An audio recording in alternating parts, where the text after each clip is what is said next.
Hey everyone, I have returned, and today I'm doing my first movie review. You heard me right, movie review. I'm doing movie reviews on this channel.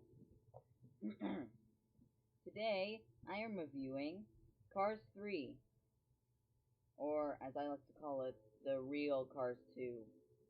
Yep, the actual Cars 2 does not exist. Cars 3 is the actual Cars 2.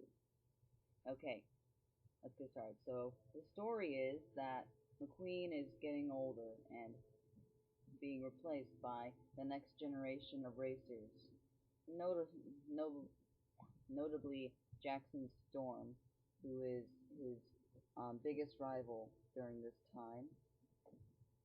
So he goes throughout the movie trying to get faster so he can try to beat Storm.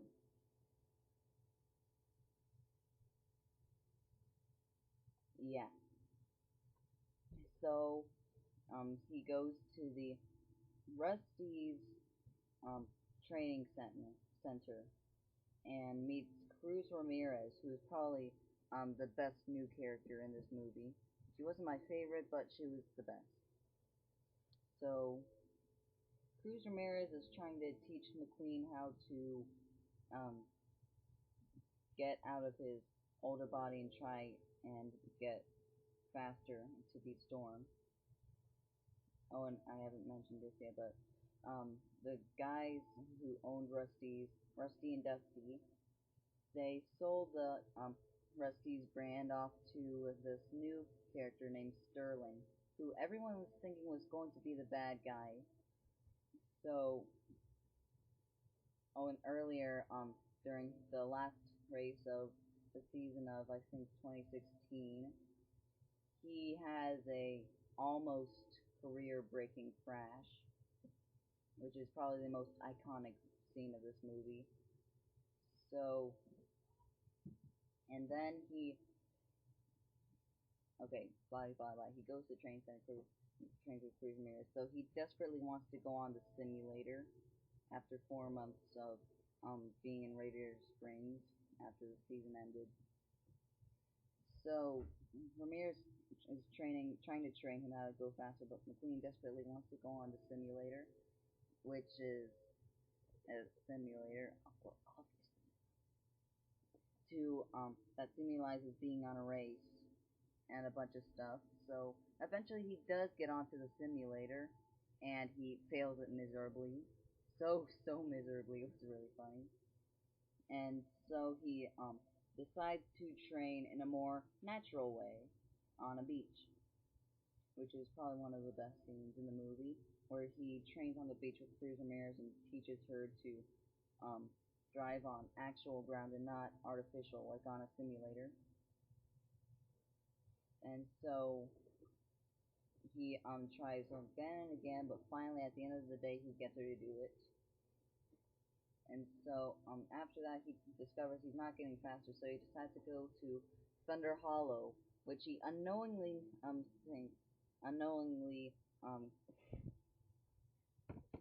sorry, which he doesn't know is a demolition derby.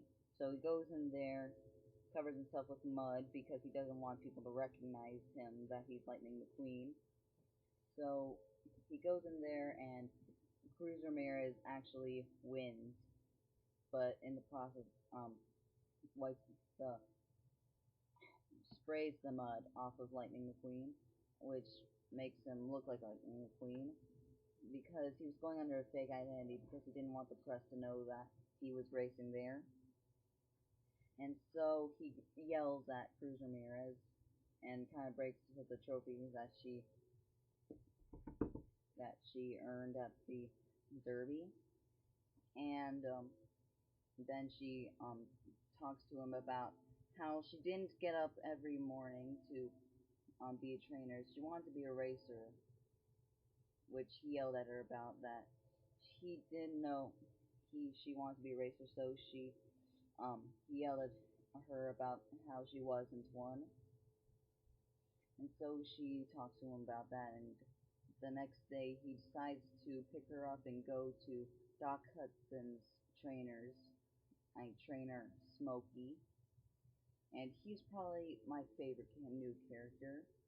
I just love that Doc Hudson was included in this after his absence in Cars 3. And 2, the non-existent Cars 2. And so Smokey trains him to get faster, and he almost beats Ramirez, who is standing in as Jackson Storm, because I forgot to mention this, but he had one more race in Florida as the first race of the season. If he loses that, he won't be able to race again. Well, in an actual race, he'll be able to race, a but not in a race that everyone is watching. So he trains and trains and almost beats Cruz, but then he just kind of fades back, and he sees something in Cruz that he didn't see before. So then he goes to the race, and he's kind of having a hard time with um, Storm, and he sees that Sterling made Cruz leave and go back to the thing, but before she can actually get out of the thing, he calls her back and tells her that she can race, and so she races the rest of the race for him, which is probably the another one of the best scenes in the movie. So eventually she does beat Storm by using one of Doc's old tricks and jumping over the car, like being like Jackson Storm was um, pushing her against the wall, so she did a sorry somersault over Jackson and passes him and wins. And then Lightning and then Tax, whatever his name, the owner of Dynaco, buys Rusty's from Sterling and makes Cruz the lead racer for Dynaco, while McQueen becomes the fabulous Lightning McQueen as a tribute to Doc with the fabulous Hudson Hornet, and he paints himself blue, and that's the movie. So, real talk. The characters, Lightning McQueen, he is given a bigger role in this, unlike Cars 2. We're not speaking of that again. Maybe. So he's given more depth, and they go back to the racing part of the Cars movies, which was much, much better than the spy things they went with in Cars 2. And Lightning, he's just an old car trying to catch up with the new faces. Now, Cruz Ramirez, as I've said before, is probably the best new character in this movie. Not my favorite, but the best. She is just the sweetest thing.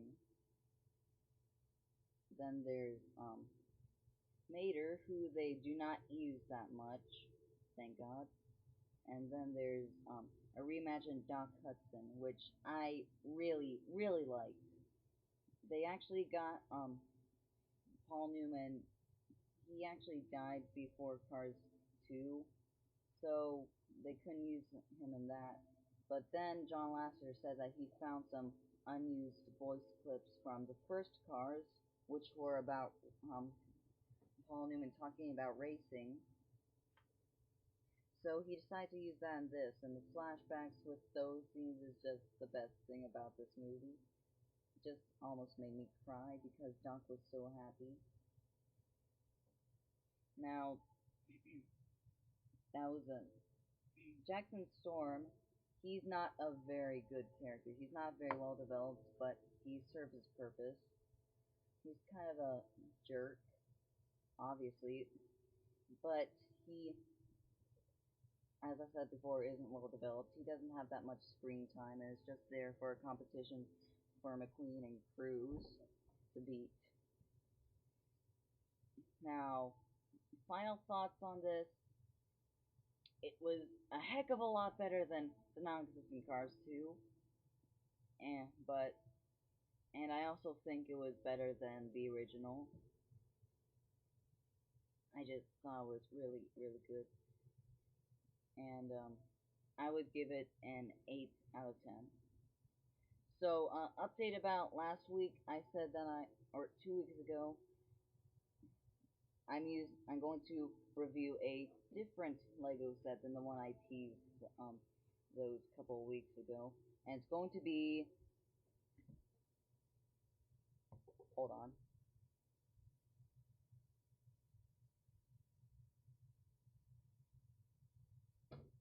just a second.